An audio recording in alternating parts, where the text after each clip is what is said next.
देश में लगातार बलात्कार की घटनाएं बढ़ती जा रही हैं। आए दिन महिलाओं का बलात्कार हो रहा है। सबसे ज़्यादा शिकार हो रही हैं मासूम बच्चियां।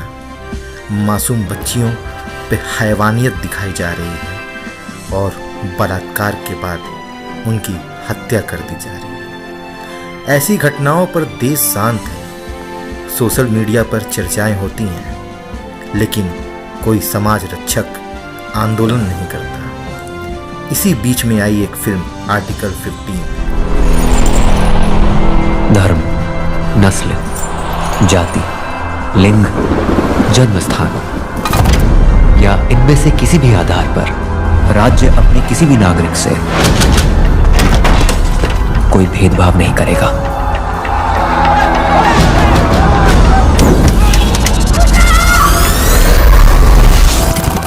ये मैं नहीं कह रहा, भारत के संविधान में लिखा है। 1950 फर्क बहुत कर लिया, अब फर्क लाएंगे।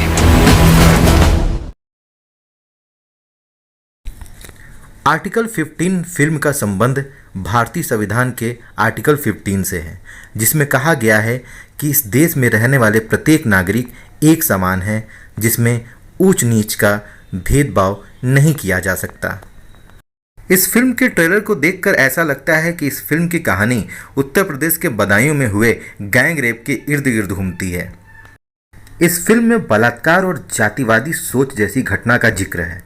अभी इस फिल्म का ट्रेलर रिलीज हुआ है और कुछ संगठनों ने इस फिल्म के ऊपर उंगली उठाना शुरू कर दिया है। देश में मासूम बच्चियों के साथ बलात्कार की घटना भयानक होती जा रही है, लेकिन ऐसे कोई संगठन उन बलात्कारियों के खिलाफ सड़क पर उतरते नजर नहीं आते हैं। नजर आते हैं तो केवल बस ऐसे ही सामाजिक फिल्मों का विरोध करते हुए नजर आते हैं। सबसे बड़ा सवाल है कि बलात्कार जैसा ये हैवानियत सोच कहाँ से जन्म लेता है। कैसे एक आम इंसान के अंदर बलात्कार जैसी गंदी सोच पैदा होती है। आइए एक तथ्य को समझते हैं।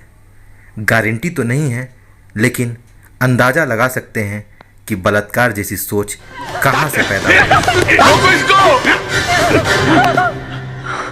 कपड़े उतार।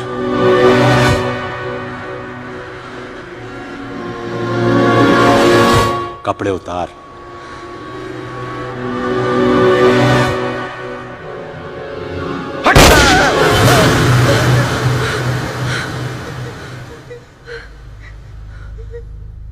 बाजी नहीं, बाजी नहीं। या अल्लाह!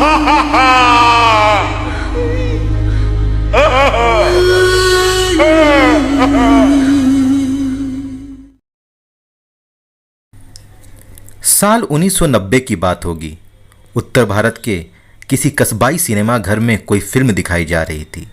पर्दे पर जैसे ही शक्ति कपूर रूपी खलनायक चरित्र ने अनीता राज रूपी चरित्र का बलात्कार करना शुरू किया तो हॉल में सीटियां बजनी शुरू हो गईं।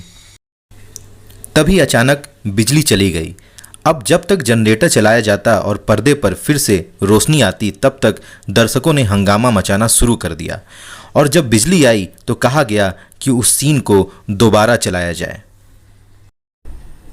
बड़ी संख्या में उस दौर के पुरुष दर्शक बलात्कार के दृश्य को बहुत पसंद करते थे। बाजार में यहाँ वहाँ लगे पोस्टरों के कोनों में जानबूझकर ऐसे दृश्य अवश्य लगाए जाते थे, जिससे लोगों को यह पता चल सके कि इस फिल्म में बलात्कार का दृश्य भी है। सिनेमा घर के ठीक बाहर के पान की दुकान पर यह शिकायत आम रहती थी कि बलात्कार का सीन तो दिखाया, लेकिन कपड़े ठीक से नहीं पाड़े। कुछ ठीक से नहीं दिखाया, उतना मज़ा नहीं आया। हालांकि सिनेमा घर में कुछ ऐसे भी दर्शक होते थे जिनको पीड़िता से हमदर्दी रहती थी। कहीं आप गलत मत समझ लीजिएगा। इस घटना के वर्णन करने का उद्देश्य सिनेमा रूपी माध्यम या समाज के किसी खास वर्ग को कोसना या उनकर नकारात्मक चित्रण करना नहीं है, क्योंकि हम आज उस दौर में बहुत आगे निकल चुके हैं जिसमें इंटरनेट क्रांति और स्मार्टफोन की सर्वसुलभता ने पौन और विभत्स यौन चित्रण को सबके पास आसानी से पहुंचा दिया है। कल तक इसका उपयोग केवल समाज का उच्च मध्यम वर्ग ही करता था, लेकिन आज यह समाज के हर वर्ग के लिए सुलभ हो चुका है, सबके हाथ में है और लगभग फ्री है। कीवर्ड लिखने तक की जरूरत नहीं है। मुंह से गूगल बाबा को बताइए, गूगल बाबा आपको वैसी फोटो दिखा देंगे। अब थोड़ा गौर फरमाइएगा। शक्ति कपूर या गुलशन ग्रोवर को फिल्मी पर्दे पर बलात्कार करते हुए देखकर यौन उत्तेजना के शिकार होकर आनंदित होने वाले दौर के लोग आज स्वयं बेटियों के पिता होंगे और अपनी बेटियों को सुरक्षा को लेकर सचमुच चिंतित होंगे। तो क्या यह कहा जा सकता है कि इनमें से कई पिता अपनी खुद की पत्नी बेटियों को लेकर भले ही चिंतित हों, लेकिन यह जरूरी नहीं है कि अन्य महिलाओं या लड़कियों के प्रति भी उनकी संवेदना या सहानुभूति वैसी ही हो?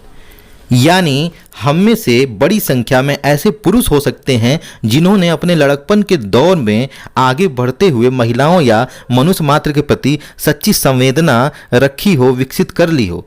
लेकिन हम में से बड़ी संख्या में ऐसे पुरुष भी हो सकते हैं जो संभावित बलात्कारी हों और ऐसा अवसर आने पर ऐसी हिंसा को अंजाम दे दें।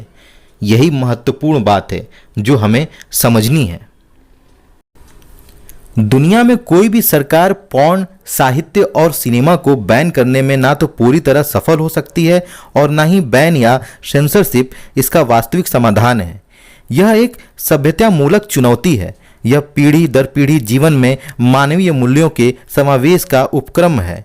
अहिंसा, करुणा, सहानुभूति और मनुष्य मात्र की गरिमा के प्रति सम्मान की भावना भरने का एक प्रबोधनात्मक सामाजिक परियोजना है।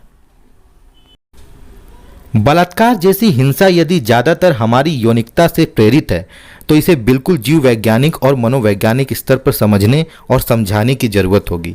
यौन इच्छा, यौन संपर्क और प्रजनन की प्रक्रिया को जब बिल्कुल वैज्ञानिक तरीके से समझने का प्रयास होगा तभी उसकी रहस्यात्मकता, कौतूहलता और उससे जुड़ी आक्रामकता का शमन हो सकेगा। जीवन शैली और दिनचर्या को भी समझने की जरूरत हो सकती है। हम और हमारे बच्चे क्या पढ़ते हैं, क्या देखते सुनते हैं, क्या हम और हमारे बच्चे किसी व्यसन का शिकार तो नहीं हैं? हमारे घर और आसपास का वातावरण हमने कैसा बनाया हुआ है, इस सब के प्रति सचेत रहना होगा। इंटरनेट और सोशल मीडिया इत्यादि का विवेकपूर्ण और सुरक्षित ढंग से उपयोग करना सिखाना भी होगा और खुद सीखना भी होगा। और सबसे बड़ी चीज़ है समानुभूति, यानी दूसरे को कैसा महसूस होता है इसे खुद को उसके स्थान पर रखकर समझना। जैसे बलात्कारी को यदि यह होश आ जाए कि पीड़िता की जगह मैं खुद हूँ और कोई अन्य मेरे साथ यही कर रहा हो तो उसे कैसा महसूस होगा। इतना ना हो पाए तो यदि वह पीड़िता के स्थान पर उस स्त्री को रखकर सोचे जो संसार में उसे सबसे अधिक प्रिय हो, जैसे अपनी दादी, नानी, माँ, बहन, पत्नी, बेटी, मित्र, प्रेमिका या शिक्षिका, जो भी स्त्री चरित्र उसे सबसे अधिक प्रिय हो, उसकी कल्पना करे तो भी उसमें समानुभूति जाग सकती है, करुणा जाग सकती है। बलात्कार करने की सज़ा फांसी या नपुंसक बना देना होना चाहिए, लेकिन मात्र इस सज़ा से बलात्कार जैसी घटना को रोका नहीं जा सकता है। समानुभूति सीखने, सिखाने और पैदा करने का रास्ता बहुत मुश्किल और लंबा जरूर है, लेकिन असंभव नहीं है। स्त्रियों का सम्मान करें, स्त्रियों की भावनाओं को समझें, मासूम बच्चों की कद्र करें, उनकी मासूमियत के दर्द को अपने दिल में बसाएं। ऐसी गंदी सोच को बाहर निकालें जो स्त्रियों के प्रति आपके दिमाग में घूम रही हो।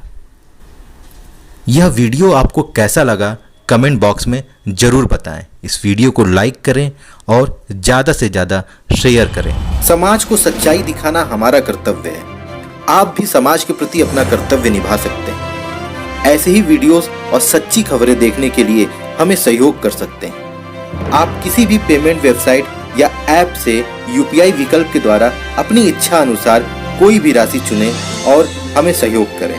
हमारा UPI एड्रेस है abtnews@UPI।